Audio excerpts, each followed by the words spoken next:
मनीषा जो मेरी भांजी थी डाणी लक्ष्मण से, वो किड्स प्ले स्कूल है सिंगानी के अंदर, वहाँ पार्ट टाइम जॉब करती थी। वहाँ से वो 11 तारीख को 1:58 पे बाहर आती है और वो आइडियल स्कूल और कॉलेज दोनों चीज़ें हैं, उसमें BSc के लिए वो एडमिशन के लिए जाती हैं, फॉर्म अप्लाई करने के लिए। वहाँ लगभग ये बात घटना है 2:15 बजे की। उसके बाद उस लड़की का कोई अता पता नहीं। 6 बज के शाम को 26 मिनट पे संजय जी के पास, जो मेरा जीजाजी है, लड़की का फादर है, उसके पास रिंग आती है। मात्र 10 सेकंड का फासला देके ही वापस रिंग करते हैं तो कोई उठा ही नहीं हुआ, रिंग स्विच ऑफ हो गया। उसके बाद जैसे ही संजय जी को पता चलता है कि बच्ची मुसीबत में है, वो बस पकड़ के लुवारू से सिंगानी आते हैं। लुवारू वो पार्ट टाइम जॉब करते हैं और वहाँ आने के बाद 112 पे कॉल करते हैं। 112 पे कॉल करते हैं।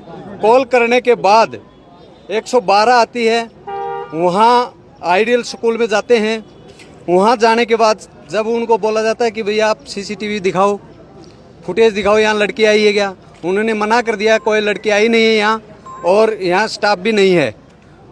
दूसरी बात, उन्होंने CCTV कैमरे के दिखाने के लिए भी बिल्कुल साफ साफ मना कर दिया।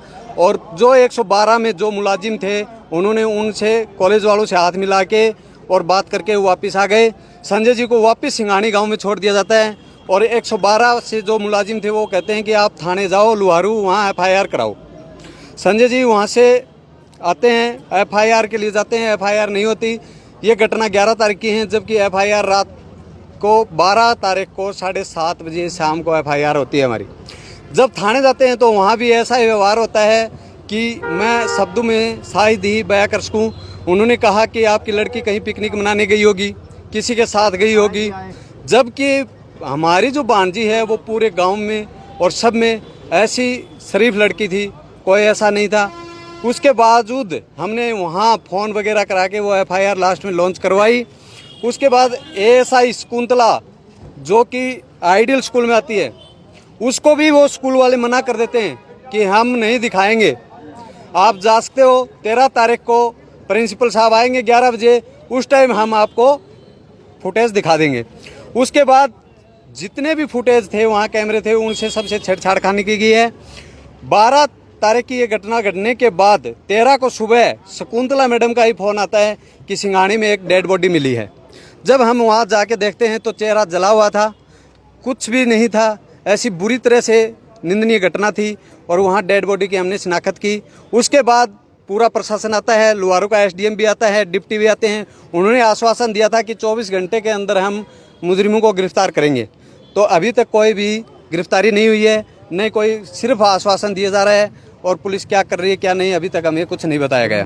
प्रशासन कोऑपरेट नहीं कर रही। कोऑपरेट करती समय पर तो अगर समय पर पुलिस कोऑपरेट करती तो मैं दावे के साथ कहता हूँ मनीषा आज हमारे बीच में होती और उन दरिंदों को पकड़ा जाता।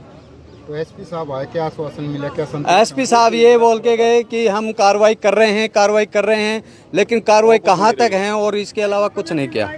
तो क्या जो SHO है उनकी जांच से संतुष्ट हैं या किसी और अधिकारी को चाहते हैं? अधिकारी को दी हुई हैं और हम तो संतुष्ट उसी टाइम होंगे जब हमारे सामने मुलजिम पेश होंगे, तब तक कोई संतुष्टि नहीं है।